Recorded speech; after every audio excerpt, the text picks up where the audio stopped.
Assalamualaikum dan salam sejahtera. Anda bersama saya Hafiz Zaman bertemankan rakan setugas Hafiz Rosli, juga disertai oleh editor eksekutif Astro Wani Abdul Razak. Cik, sekejap sahaja lagi untuk kita sama-samakan bawakan kepada anda perkembangan mengenai COVID-19 dalam dan juga luar negara. Tapi sebelum kita ke perkembangan dalam negara, kita nak lihat dahulu perkembangan luar negara yang baru saja kami terima, iaitu angka korban akibat COVID-19 di seluruh dunia terus meningkat dengan pertambahan lebih kurang dalam 10,000 kes lagi dalam tempoh 24 jam. Dan jumlah keseluruhan yang maut akibat wabak itu kini melebihi 226,000 kes. Dan ini apa yang anda lihat adalah statistik Johns Hopkins University.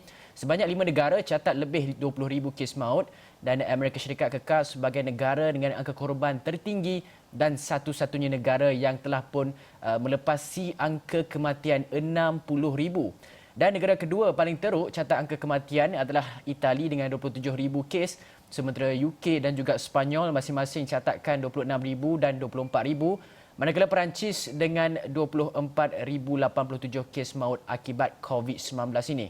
Dan dalam masa yang sama kita juga ingin melihat daripada kes positif COVID-19 di seluruh dunia yang juga terus mencatatkan peningkatan dengan jumlah kumulatif melepasi 3.17 juta orang. Data Johns Hopkins University menunjukkan kes positif di Amerika Syarikat tiada tanda-tanda akan reda apabila jumlah kumulatif kini merekodkan 1.03 juta kes.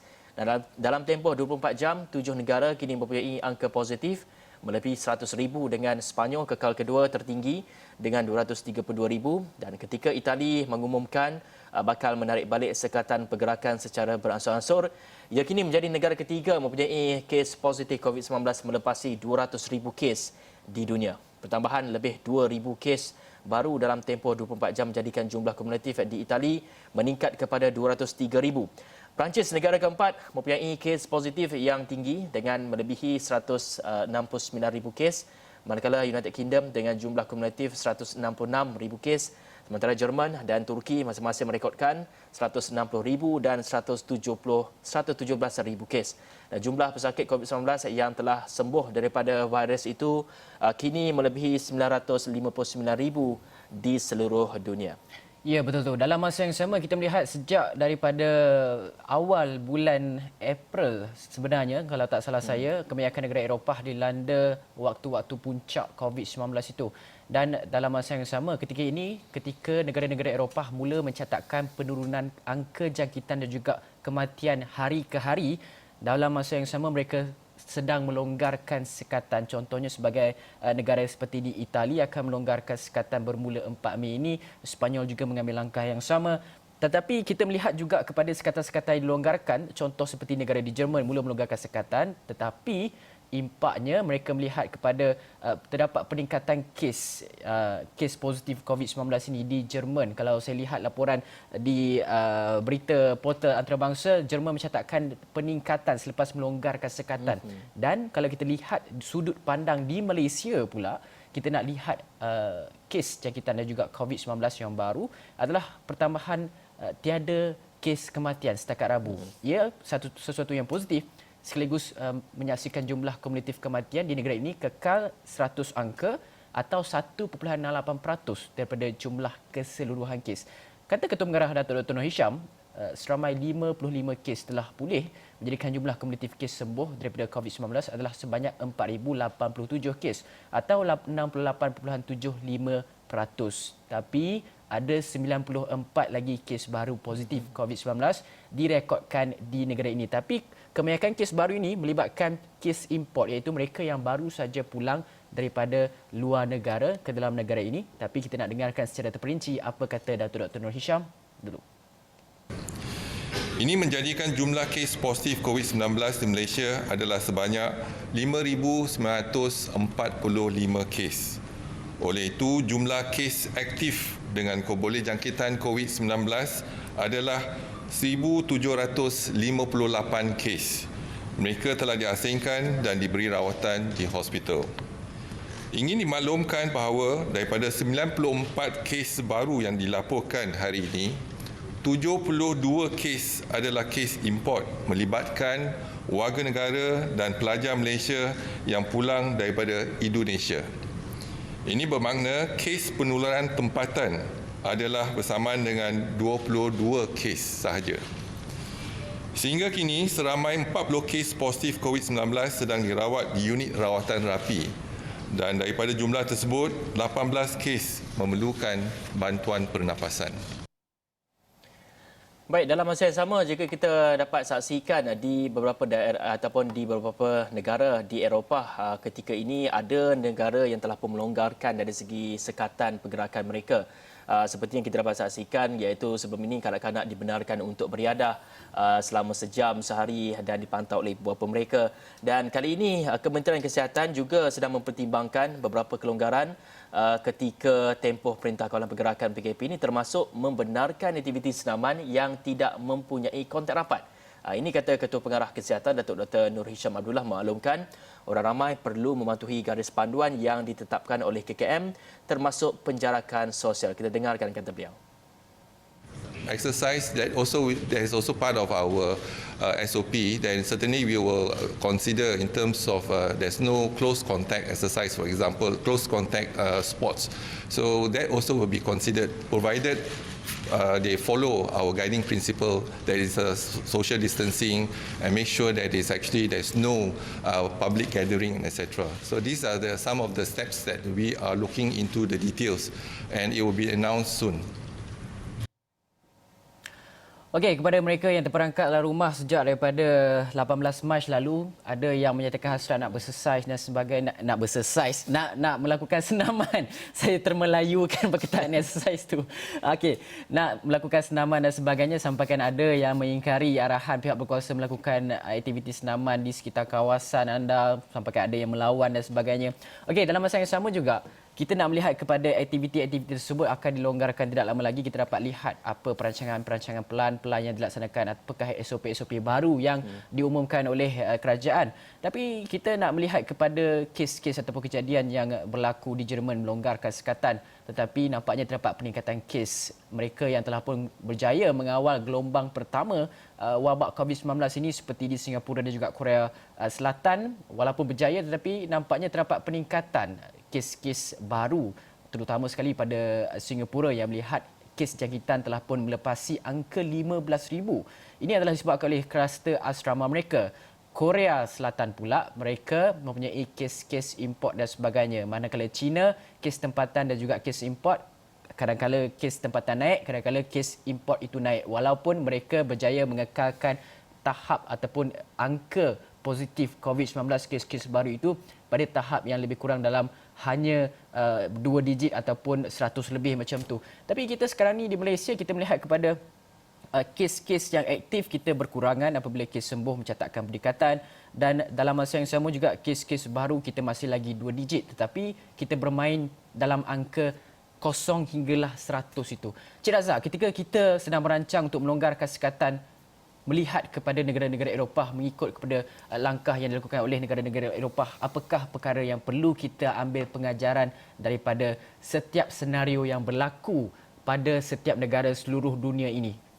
Hafizi, apa yang penting adalah kita tengok sekarang sudah banyak contohnya dari luar negara. Apa yang penting jangan kita terlalu awal let our guard down, disebabkan apa yang perlu sekarang, kita tengoklah apa yang berlaku di Korea Selatan, di Singapura. Sekiranya kita terlalu cepatnya untuk nak relax dan supaya orang semua boleh keluar. Sebab apa, besok 1 Mei. Besok sebenarnya cuti.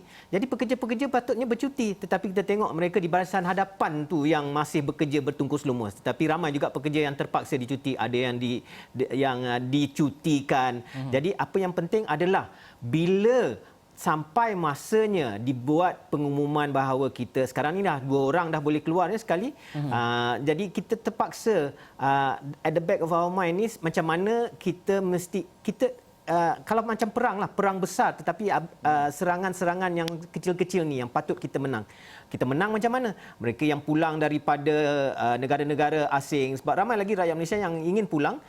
Bila kita import ni, janganlah kita import, kita bawa balik virus yang berasal, yang berpunca dari jangkitan di luar negara. Jadi sabar-sabarlah. Kalau besok bercuti tu, siapa yang patut cuti, duduklah di rumah bercuti. Okey, dalam masa yang sama kita nak melihat juga ada kenyataan daripada Presiden Konsortium Akademik Kesihatan Awam Asia Pasifik Kuala Lumpur, Profesor Dato' Awang Bulgiba Awang Mahmud, katanya jangan tergesa-gesa untuk longgarkan perintah kuala pergerakan kerana banyak kriteria perlu kita pertimbangkan. Kalau kita lihat pengumuman yang dibuat oleh minggu ini, kerajaan telah pun membenarkan beberapa sektor ekonomi untuk mula kembali beroperasi dalam kapasiti yang penuh. Tapi apabila kita melihat kapasiti yang penuh, ramai ibu bapa di luar sana yang menyuarakan hasrat kepada kerajaan, mereka tak boleh nak hantar anak-anak mereka ke taska-taska kerana ditutup. Tapi dalam masa yang sama kita juga lihat kerajaan juga akan mengkaji sama ada taska itu dibuka. Apabila pengumuman itu dilakukan, taska itu dibuka, kita melihat di bawah-bawah komen-komen yang dikeluarkan oleh rakyat Malaysia ataupun netizen kita sendiri menyatakan bahawa sekiranya taska itu dibuka, buat apa nak laksanakan PKP lagi? Itu adalah antara persoalan yang berlegar ketika ini. Kalau Cik Razak, kita melihat perkara ini, bagaimana sebenarnya situasi ini? Sebab kalau kita nak tengok mereka yang bekerja di zon-zon hijau, walaupun mereka bekerja di zon hijau, kemungkinan besar mereka ada juga tinggal di zon-zon merah itu ada. Jadi sangat-sangat teliti satu-satu SOP itu apabila dikeluarkan oleh kerajaan. Bagaimana kita mahu memastikan bahawa tiada cacat celah, kerana sekiranya ada cacat celah itu akan wujudnya kluster baru lagi, Cik Razak. Afzi, apa yang berlaku sekarang, kita tengoklah contoh-contoh yang ada di Jerman, di Denmark. Kita bagaimana mereka melakukan kalau di sekolah itu ataupun mereka buka sekolah mungkin sepenuhnya tetapi dengan cara-cara social distancing, peraturan yang tertentu. Sekiranya kita ni tak sabar sangatlah. Kita tengok sekarang dari United Kingdom ada kes bagaimana ada penyakit baru radang macam-macam lah.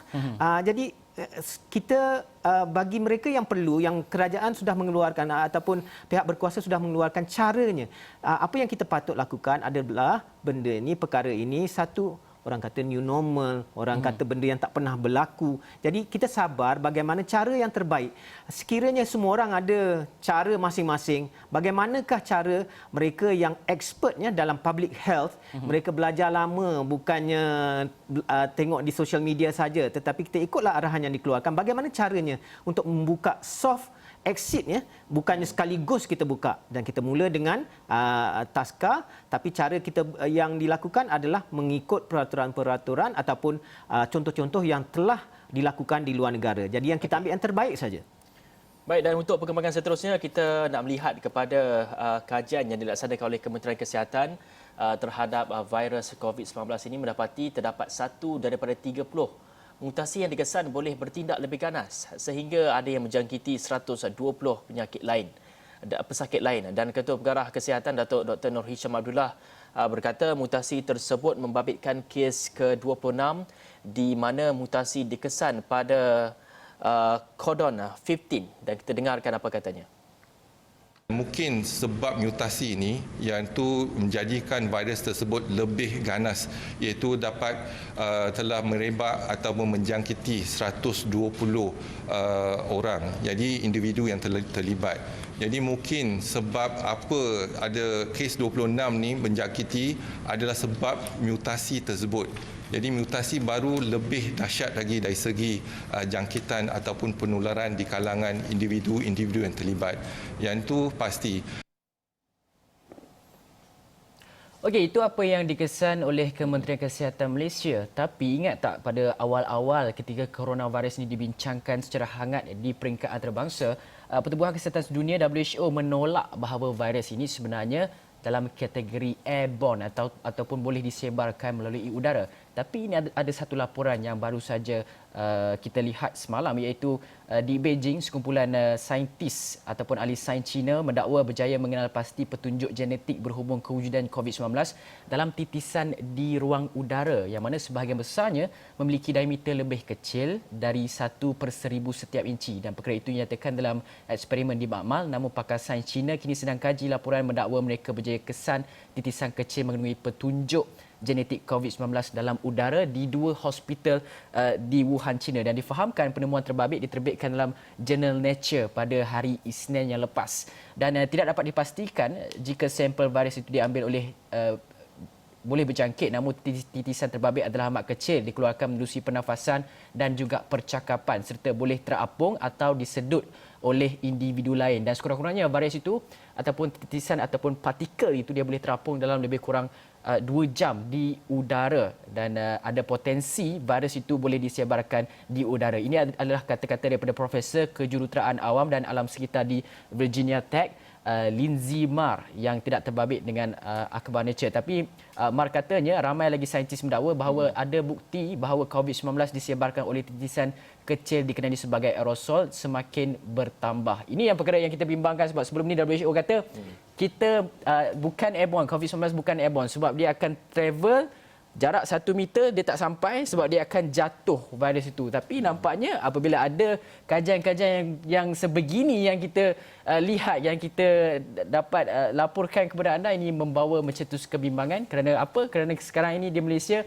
kita ada kluster-kluster yang baru balik daripada luar negara ditambah dengan kluster tablik yang masih telah pun menjangkiti generasi yang kelima dan juga mereka yang tidak mempunyai simptom, tiada gejala langsung tetapi positif COVID-19. Okey, banyak lagi perkara yang kita nak bawakan kepada anda di astroawani.com tapi kita nak rehat dulu seketika, kita akan kembali selepas ini.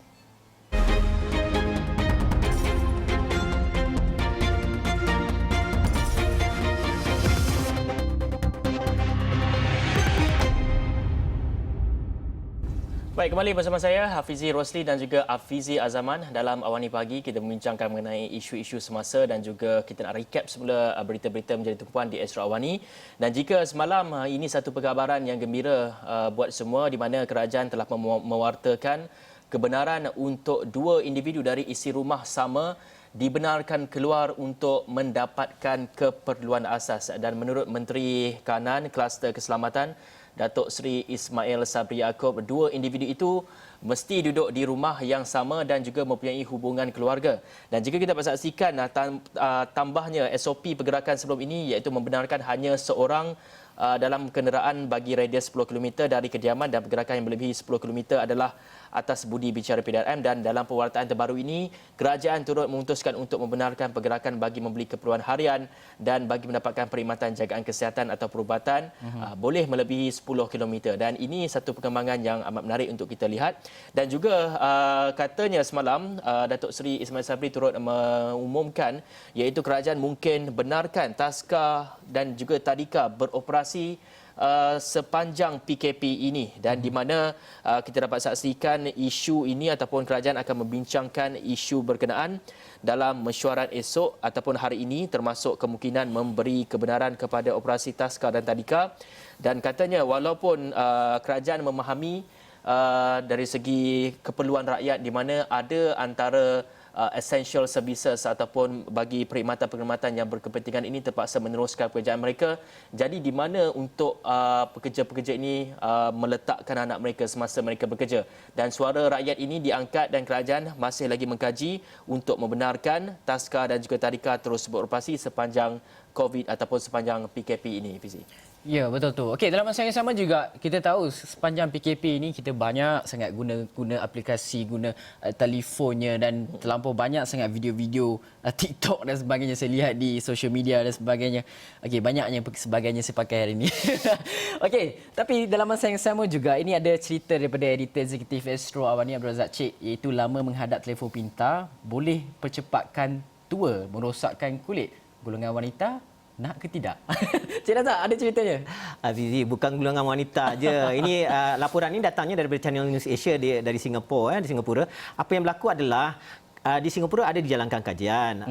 Pada waktu biasa je, non-MCO, rakyat mana-mana negara yang maju lah, lebih kurang 7 jam mereka berlegar-legar di internet. Dan dalam 7 jam tu tambah lagi 2 jam bermedia sosial. Jadi itu kalau dalam keadaan biasa. Tetapi dalam keadaan stay home order, quarantine, lockdown dan sebagainya, bertambah-tambah. Dan apa yang bahaya adalah mana-mana pun kita ada lampu Kalimantan, depan TV kita akan mengeluarkan cahaya berwarna biru. Cahaya tu kalau kita tengok asal-usulnya yang ada persamaan dengan cahaya biru yang keluar daripada matahari sendiri. Kalau kita tengok, kalau berjemur tiap-tiap hari, jadi proses macam-macam lah, pigmentation, penuaan dan sebagainya. Jadi kalaulah disebabkan bertambah-tambah dari 9 jam tu tambah lagi mungkin 5 jam, 6 jam, apakah kesannya. Jadi apa yang perlu adalah kita berpada-padalah. Kalau ada dalam family itu berkongsi-kongsilah, janganlah. Tetapi ini senang saja kita cakap, kita tetap itu adalah satu keperluan. Tetapi ini adalah satu kemungkinan yang perlu dihadapi sekiranya perkara ini berterusan, bagaimana cara untuk mengelakkan daripada kita terdedah kepada cahaya biru ini yang keluar daripada skrin komputer dan juga handphone kita. Okey, saya ada satu tips. Contohnya, kalau kita suka tengok Netflix dekat telefon dan sebagainya, sekarang kan ada smart TV lah, ada laptop dan sebagainya. Okey, cuba pakai yang jauh-jauh tu sikit kan. Mungkin boleh kurangkan impak dia kan. Okey. Baiklah, hari ini 30 April sebenarnya hari yang terakhir bagi editor eksekutif kami Abdul Razak Cik dan bertugas. Beliau telah memulakan perkhidmatan bersama Astro Awani sejak pada tahun 2012 dan selepas 8 tahun beliau memilih untuk bersara wajib. Dan beliau jadi antara wajah utama sejak Awani Pagi bersiaran Ogos tahun lalu dengan pandangan jauh dan berbezanya dalam sesuatu isu. Dan kami sebenarnya gelarkan Cik Razak ni sebagai wise guy kerana ada kalanya beliau melihat sesuatu isu di luar kotak dan bagi menghargai sumbangan dalam Awani Pagi dan juga stesen ini. Untuk hari ini kami bawakan koleksi pantun yang pernah dijual Cik Razak dalam Awani Pagi. Kita mulakan dengan pantun nasihat lah, pantun perpaduan lah ya. Jadi saya nak bagi balada untuk adik-adik yang buat food panda ni lah. Kita bagi pantun siam lah. Wah, pantun pertama. Nak bagi dua kat pantun lah. Oh, ada Wahai pantun. Julu, baliklah ke Malaysia, ke muka pengadilan. Kemana kau pergi? Suaka kau sembunyi? Jumpalah IGP, jawab persoalan. Bak kata speaker Dewan, sila duduk, jangan lari. Kan susah nun jauh hidup dalam buangan. Nak sokong JDT pun terpaksa tengok TV beri sokongan. Rakyat dah menyampah, kan terpaksa menyamar diri. Ada yang kata muka berdiri, tak kurang juga nampak tak ubah. Sapi. Gendang berkempen sudah berbunyi. Ruang parlimen bingit tak sunyi. PRU 15 banyak bulan lagi. PRK Tanjung Piai ramai pemerhati. Wartawan nakal gemar usik Mak Sabu. Syamuddin dikejar, ulas ini dan itu. Kerajaan pakatan dikatakan ada keretakan. DAP dan amanah didakwa bakal diketepikan.